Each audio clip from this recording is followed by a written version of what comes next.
our young generation is following these kind of bloggers. So in these days popularity has become a I think that popularity is very beating the popularity is beating the talent for becoming a celebrity. But as I have said, that talent builds long career. If you are talented, then you will be lasted for. Then your career will be long lasting, and your impact will be long lasting. As we see that Dr. Zakir Naik, Dr. Israr Ahmad, they were very talented people. They are very talented people. So their impact is very long lasting. We whenever we find some difficulty in Islam, in any other religion, we go to their channels, we go to their YouTube videos, and search about our difficulty. But these days, popularity is existing without any talent. To become a celebrity, you should be popular. You can be popular by any kind of absurd and stupid video. So I think this is the very major drawback. Good. The main reason behind this is that the question number 9 is talent more important than popularity in becoming a celebrity. Whenever you have a talent and a skill, and then you work to achieve that talent, ability, and skill for more than 10 years or 15 years, after that, that talent becomes your second nature, and you become a mentor for the other people. You can train other people. For example, we should talk about any actor. When and that actor works in that way, the people copy it, watch it, they follow, and then they get respect. They become the godfather due to their talent. The people really respects those people who are having the skill like their teachers. So you are right. You are absolutely right that when you have the skill and the talent and a long lasting, it builds a long lasting career for you. Otherwise, the fame is temporary. Respect is not there behind the screen. Just there is just to show off. Whatever the skill you have, that is very important and long lasting. Hard work pays off one day, whatever the field you belong to. Okay, next question is,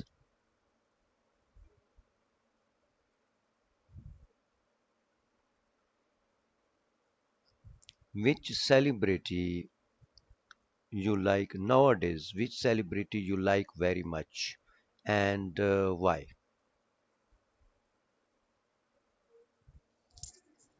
Yes, sir. These days, if I go to the fame, the acting career, I like the most the late Dilip Kumar. He was a very good actor and he was very fair to his acting. And if I come to the these days, if I come to the Islamic point of view, the Dr. Zakir Naik and Dr. Israr Ahmad are my most favorite personalities these days because they are doing a very good at their part. They are teaching Islam, all the things that we find contradiction, all the things that we find contradiction between the different religions, they solve it in a very beautiful way. They talk in a very beautiful way. They have the knowledge of every religion. When we see Dr. Zakir Naik talking about every religion, even he recited he cites the verse from the other religion, other holy books. So it inspires us and it inspires me, inspires the whole society very much because he is the most inspiring personality I think that uh, I have, and I like him most. Dr. Israr Ahmad is my most favorite personality these days. So these were my point of view because they are doing very great at their at their munch. If they have the ability to teach how to teach the people, so they are doing it very good. Dr. Israr, all the things that he has said many years before this modern, before this society are proving true. So these are my favorite personalities these days. Okay, you are of the opinion that Dr. Israr was having a future vision and insight to perceive the things. Yes, sir. Okay, good. Now we are moving towards another topic, that is democracy, which is a very, you can say, discussable topic and very crucial topic, very debatable topic in all over the world. Democracy. Should voting be compulsory for all citizens? Question number two. What's your perception? Yes, sir. Voting is good for turnout and representation. Voting is good to know the public opinion. But in if we are in Pakistan, if we see the Pakistan political system, there is no fair and clear system of voting.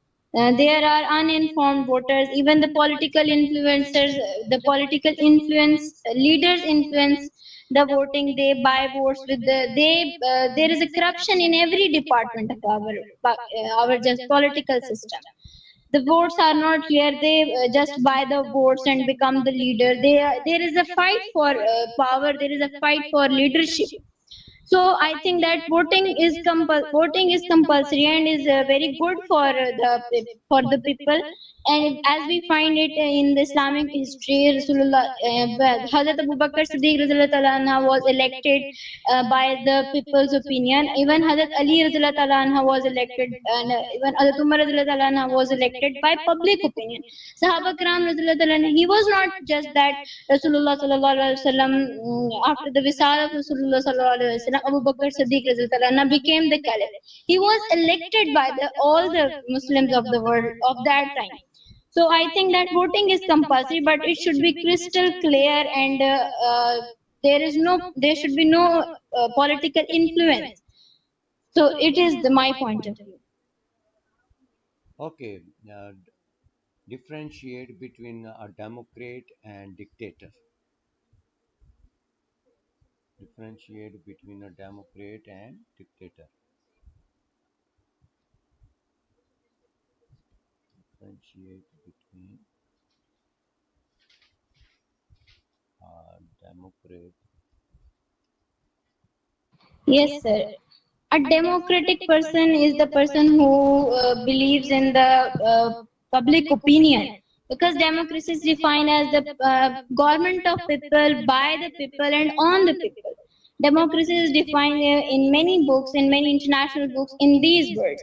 So if the democratic person is where the person who believes in the public opinion, who does good for public by their own by choosing, by electing their own perspective. If the public is given right to choose the person, then the person gives the public benefits. So this is being a democratic person. But a dictator is a person who always does make decision on his own. He doesn't follow any kind of rule. He doesn't want to be public involved in making decision of the society, of the country, of the state. We find many democratic people person in our leaders in our history, as we find Zulfikar Ali Bhutto, General Benazir Bhutto. So these were the democratic person. But we also find some dictators, as General Ayub Khan. He set a martial law. He was a dictator. So these are the my point of view about dictating and a democratic person. Public likes a democratic person, not a dictator. Every Islamic leader was a democratic person, not a dictator. Dictatorship is hated by the public. Okay. Okay, what were the drawbacks of dictatorship and the royal family's influence? For example, in the past, there were some rulers who belonged to the royal family when their children were selected to rule over the country. Do you think that there were some drawbacks in them, or whether that was a good way of ruling and governance? What's your perception about that? Yes, sir. In past history, if we see that, in past we see that, or Mughals and emperors were of opinion of electing their Janisheen and Wali ahead like this. So these were even were good at one side and were bad at one side. It was a good way, because we see that Muhammad Akbar, Jahangir, and Zainuddin Babar were very religious person. Were very religious, and they were democratic people. They were not dictators. But then they fought many fights, and they become a ruler. So these were the. It was a good way to teach. Even Usman and Artugrul, we see that they were the successors of their fathers. But if your even your family is weak, if your family is weak, if you are not teaching them the good moral values, if you are not having a good governance for them, your queen is not doing good for them, so you shouldn't be appoint them as a king. As we see that Shesha Suri was not a son of any king, but he was very religious, and he was elected a king of that time. So there are many examples, and even the Mughal Emperor Bahadur Shah Zafar was the successor of was the last Mughal emperor, but he was not able to hold the Mughal Empire, and it was ruined uh, by England, by so these are, I think that it was not a good way in these kind. If the emperor is religious, but his son is not a good, his son is a dictator, because every person has its own perspective. You cannot impose your perception on the on your son. If your son is democratic and you are dictator, you cannot make him dictator. And if you are a democratic person and your son is a dictator, so you cannot impose him to be a democratic person. So it is good in some ways, but I think that it was bad. You should choose the good person from your whole society. Good. Well explained. Now, the third topic is leadership. The first question is: are leaders born or made? Are leaders born or made? Yes, sir. The leaders are made mostly. Some traits like charisma may be natural, but skills like decision making, communication, ethics are learned through the experience. As we see that Qaeda Azam Muhammad Ali Jinnah was a leader, a great leader of our Pakistan history. He was not born. He made himself. I found that I found some facts about him that he was not a good student until his matriculation examination. But then there came a change. He wants to be. He learned decision making. He learned communication and ethic, moral ethics. So I think that it is a very good. Leaders mostly are made. Barack Obama was made, and mostly Nelson Mandela. These are the made by the experiences, made by the society. Some of the things that foresightedness and future seeing ability is Allah Almighty given by Allah Almighty, but mostly the leaders are made by the society.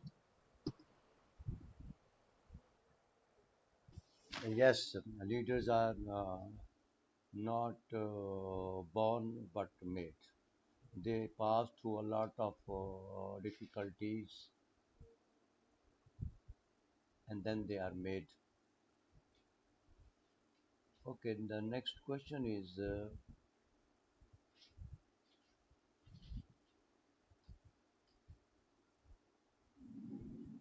should leaders be judged by their intentions or by their results? Question number six. Yes, sir. I think that leaders should be judged by their results ultimately. Because if you have intentions, the intentions are not the outcome. If you have any outcome of your intention, then people saw the facts and figures, the statistics. People believe in statistics, not just philosophy of you. And good intentions do not feed people. People are fed by the people. A leader can get trust by his results, by his outcome. If he has done good in the past history, in past, then he will be elected again. As we see that um, Benazir Bhutto was elected two times. He was good. She was good in her first regime. Then she was elected second time.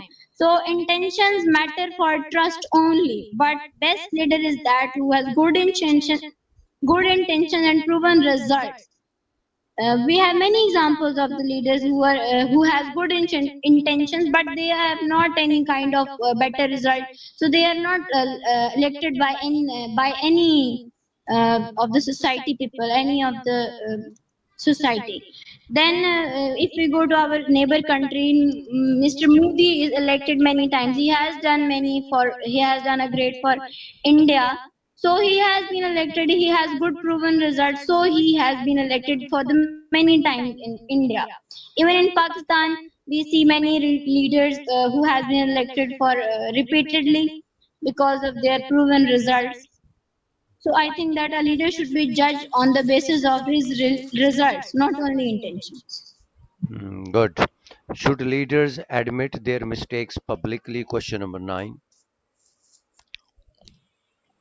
Yes, Mm. leaders should admit mistakes publicly because it creates a trust and shows accountability. It builds the trust of public in their leader. The public become more trustworthy. The leader become more trustworthy. People forgive mistakes more than lies and cover up. If you admit your mistake publicly, then you will be forgiven. But if you try to cover up it, and if you are lying to the people, so it is not a good way. So I was wrong is a sign of strength, not a weakness. You shouldn't The society sometimes says that, oh, you are admitting your mistake, it is a weakness, you should cover it up, you should lie. No, no, no, no, it is not a weakness, it is strength of you. It is I was wrong. As even in Islamic history, I see that Rasulullah sallallahu alaihi wasallam's caliph Hazrat Abu Bakr Siddiq said many times, if I am not doing good, if I am not following the path of Rasulullah sallallahu alaihi wasallam, then you shouldn't follow me. So it is not a weakness. It was the strength of Hazrat Abu Bakr Siddiq radhiyallahu anhu. Mm. Yes, well done. You have done well. There is a lot of improvement I'm seeing, and good perception is going to develop in you, and you are understanding each and everything. Now you can speak, mashallah, fluently. Okay, is there any question would you like to that I should answer, or we should move towards another topic, that is presentation?